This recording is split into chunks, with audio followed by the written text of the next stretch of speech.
How many like useless skills have you ever learned in your life? It's just my entire life. My entire life is a list of useless skills. Every video game ever. Yeah. Every video game ever. I think one day. What counts as a useful skill? I don't know. Okay. So like the reason I learned pen spinning is because I fidget. Like I guess we just started, but the reason I learned pen spinning is because I just really like to fidget, as you guys know. Yeah. So I thought to myself, if I fidget all the time, might as well make it look cool, you know. And that's literally the reason I learned how to do the pen spin thing. I just did it because I was bored in class. Otherwise, I'd probably just like start chewing on the pen or something, right? I don't know. I was like, I was definitely that kid. What about like the people who like Felix does this with the knives? The knives. Yeah. I want to. You learn can't how really to do bring that. a knife to school, can you? Yeah. How do you even get like, into hey, that? teach. How do you learn and get into that and then start doing it? I'd be way too scared to try. It's not about learning and getting into that because there's so many YouTube channels that teach that kind of stuff, but it's having the commitment to be like, I'm going to learn this now. I'm going to spend time learning this skill, which I don't ever know if I'm gonna be able to use this in my life. Right. Well, again, what's a skill that's useful? Actually, why did you learn how to solve a Rubik's Cube? Because I've always just wanted to. Because Really? again, imagine you're the only Asian kid in a white school, right? So you're just like given these like insane expectations to do these like crazy skills, right? Like people never believed me in school when I said that I couldn't play chess. Just because they were like, but you're the Asian kid. You're the smart kid. You should know how to do all these things. Like you can't play shogi? You can't play Go? I'm like, no. And it's like, what? Fake Asian. And Rubik's cubes, of it like stereotypically, right? Yeah, back when I was in school, it was. Yeah. By the way, welcome to Trash Taste. We just jumped right into it. Welcome to a little Trash Taste. Yeah. I'm Connor, featuring the boys, Garden Joey. Yeah, Me, the Rubik's cube player. The Rubik's Cube. I don't know, and like I always like because it was one of those things that I feel you go to like any house, right? And there's like a high possibility that it's just kind of like sitting there as like an ornament, Yeah. right? It was like very rare. I'd say like out of 10 houses that have a Rubik's cube, 9 of them probably have like a thin layer of dust on top of it because it's just like, oh, it's just like a cool little knick-knack to put on the shelf, right? So to make my it's like that coffee table book, that like no one actually reads, but it's like, oh, you read this, and they're like, It's like iconic. Yeah. I don't know. It's like a piece. Is it? But is like, it from the 80s? how often do you get to flex your Rubik's Cube skills if it's not like if Only on Trash Taste. If we didn't have like a Trash Taste Rubik's Cube, how many times in your life have like you gone to a party and you're like, oh my god, it's a Rubik's Cube, guys, I'm about to flex. Step back, guys. Here comes the Asian kid. I think everyone who knows how to solve a Rubik's cube, Yeah. says they don't regret it. No. They don't. They Actually, very like learning. Because it's like weirdly an impressive skill to have. I promised in a video I was going to learn it. It's not that hard. I actually learned it once as well because I learned it. I've completely forgotten it, but I remember Could have been that easy then. Yeah, it's not that hard. I forgot it. I mean, I learned it in a day. Yeah, because like I remember I was in a hotel room, and I was staying in this hotel, and for some reason it was like this, it was like this chic hotel. They tried doing like different things with their decorations, and it just had a Rubik's cube that was unsolved in this like really clean hotel room. Right. And my like OCD mind was just like, how dare they? It's not perfect. How dare it's like they fucking designed this room to be like just mildly infuriating.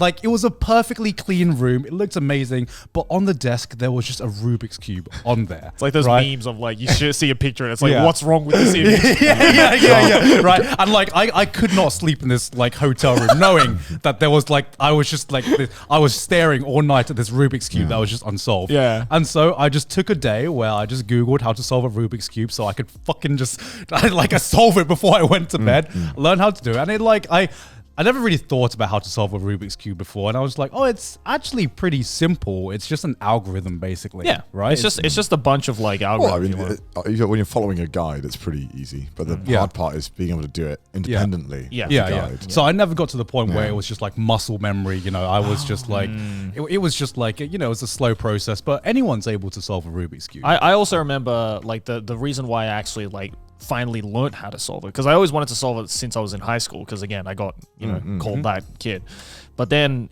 pandemic hit, everyone's stuck inside, and it's like, you know, I think everyone had that point where it's like, well, I need to fucking do something, right? I can only play so many hours of Animal Crossing per day, right? So it's like so many sourdough breads. Exactly. So I was like, all right, well, let's like learn a bunch of useless skills. So I think I learned how to do like 4 or 5 different useless skills, and Rubik's cubes just happened to be one of them. What are the other ones? The other one was you know, you've probably seen it before. Do you know what kendama is?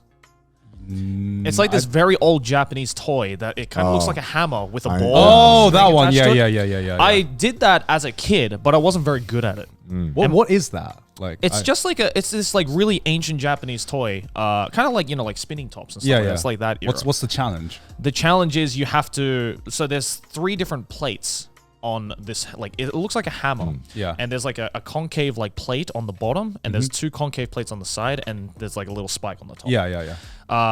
The regular one, the regular one is like you kind of turn it to the side, and you have to throw the ball up without actually holding the ball and let it land in the cup. That's just like the simple skill, but there's like a million different like tricks you can do. It's kind of like yo-yoing.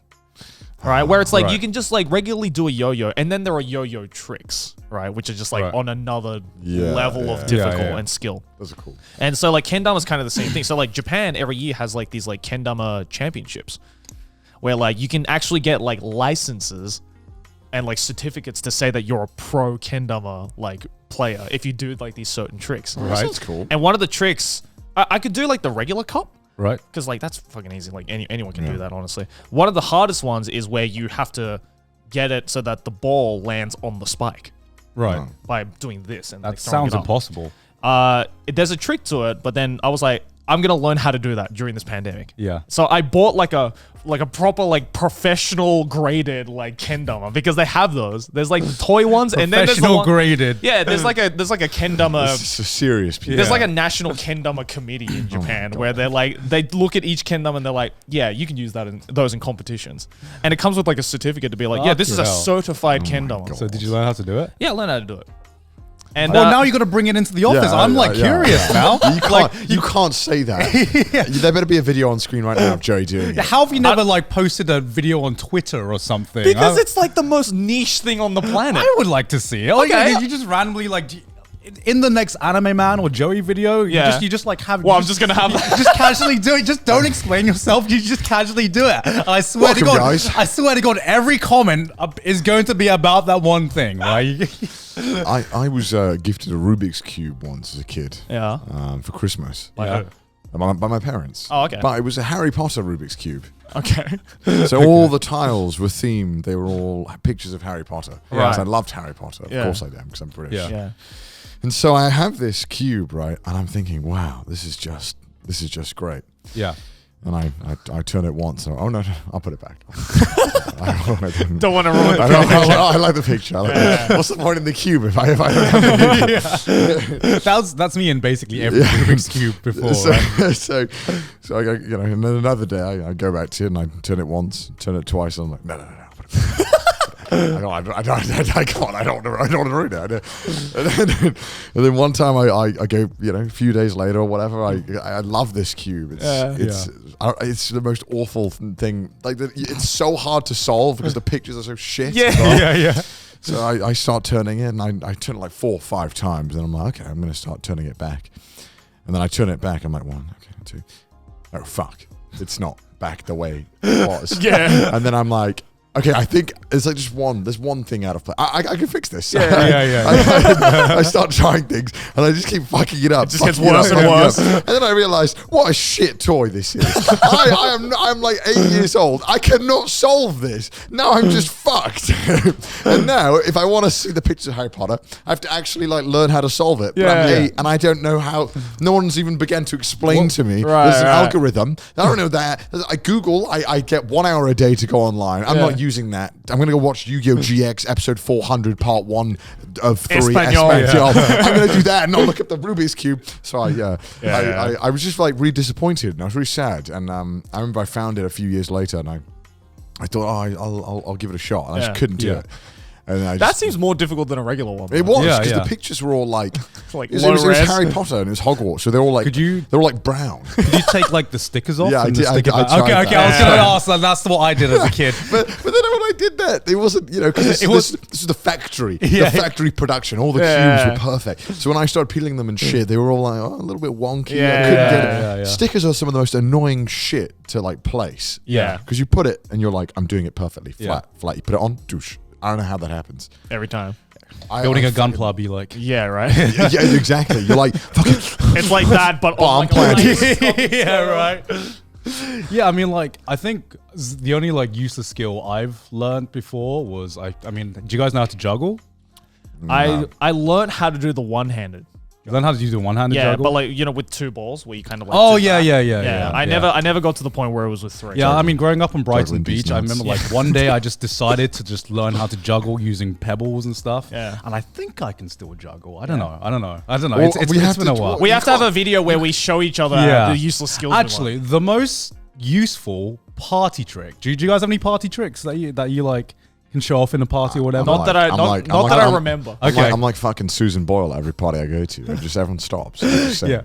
Actually, like the most useful party trick I know is just being able to open a bottle with anything. I've done that a few times because it's not just like it's every time you do it. If you want to just know a trick that will take you 5 minutes to learn, but will be useful in basically every party you go to. Yeah. Just learn how to open a bottle with a lighter or another bottle. I feel like us not showing these abilities is like making this episode worse. What's the point of us filming this? No one believes us. What's the point of us filming this? Like how often do you go to a party and you see a Rubik's Cube there and you're like, finally, like boys, step back. Boys, my time to shine. I can click my wrists on command. Can you?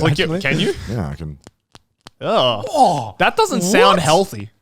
Oh, you got like a 80-year-old wrist. That's the guy. Is that the gamer wrist? That's the gamer wrist. You want to see these scars, boys? Tell me you have carpal tunnel without saying you have carpal tunnel. I don't know. I can just click both of them. Yeah, I only know like small little things that will, maybe impress like your 5-year-old cousin. Yeah. When you're at home, like I can do like the water droplet sound. Like that's the only thing I can do. Oh yeah, that's Skype. You can do the Skype thing perfectly. The Skype thing? The Skype. The do do do do do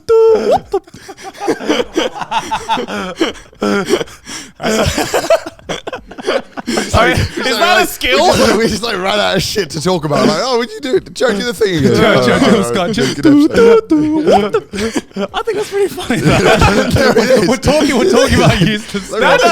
That appeals to a very like tight niche. You know, like you had to be on the internet in the mid 2000s to appreciate that one. Do the Windows XP shutdown noise.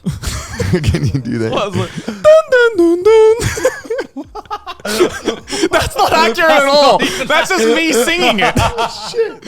I've never done that. Why did you think I could do that? I don't know. I've always been able to do that thing where you like hold your body up. I don't know why I've always been able to do that. Oh, what do you mean? The plank? The one with like through here, like that? Like when you're just like on a surface and you can like hold your whole body. Oh, you mean like what breakdancers do, kind of? Yeah. I've always been able to do that. I don't know why. Well, yeah, you have to have like good core strength for that, don't you? Like, I guess you got great core strength, right? I don't know. Maybe I do. I don't know.